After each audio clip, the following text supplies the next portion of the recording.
Such an amazing sentiment. I was actually talking about this at dinner last night with super successful people and spiritual healers, and it was insane to sort of see everybody in sync over the same exact principle. So you have no idea how excited to have you on the show I am right now. What people are probably asking though is they understand the concept and they're probably sitting there going, well, great. I love that. I want to be, abundant and wealthy and all that fun stuff. But how do I change those conditions that you were saying with how do I make sure I have enough water and enough soil and enough everything when I'm Yes, not really sure what I need to put the ingredients together? absolutely. It's a great question. The first thing to understand is that the difference between plant and the human is plants are indigenous.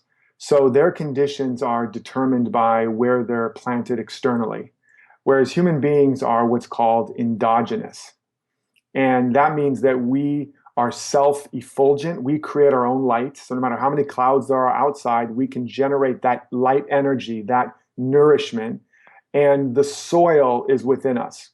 So we're literally like a walking biosphere, for our own inner greenhouse where these seeds of potential are planted in the soil of our soul, or whatever term you want to use. I adore And this. And I don't think people understand this enough because a lot of people think it's too woo woo or something like that, right? They're like, yeah, okay, how you feel, whatever, just go do it as hard as you can. And I'm a hustler like nobody else, but yes, it also I mean, I was showing everybody that I do like a daily intention tracker and I do yes, how do I want to be? How do I want to feel? What do I want to do today?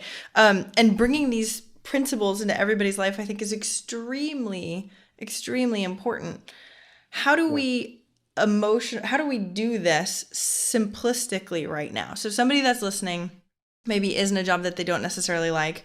How do they start to tweak that? Because it's one thing to go, well, just be excellent, right? Go Yes. be excellent. And they'll be like, well, I don't know. I don't even feel like I can handle everything that I already have right now. How do I go and do above and beyond more? Does that make sense? Yes.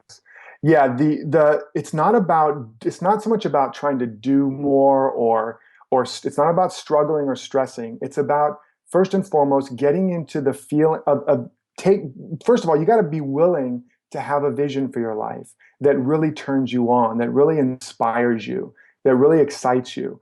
Because the problem is that most people have been trained to be problem solvers.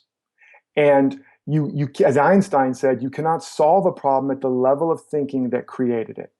And when race car drivers are taught to drive, they're taught that when you're spinning out of control towards a wall, which is your problem, if you focus on the wall, you're going to hit it. And so they say, focus where you want to go, and your hands will follow your eyes. And so now we understand now from physics, quantum physics, whatever, is that you can't ever actually solve a problem. That a problem, and whether it's the job you hate, not enough money, the problem is a symbol. It's an emblem of a vibration or a frequency or a state of mind, and it will always live there the same way that ice will always live at 32 degrees Fahrenheit or 0 degrees Celsius.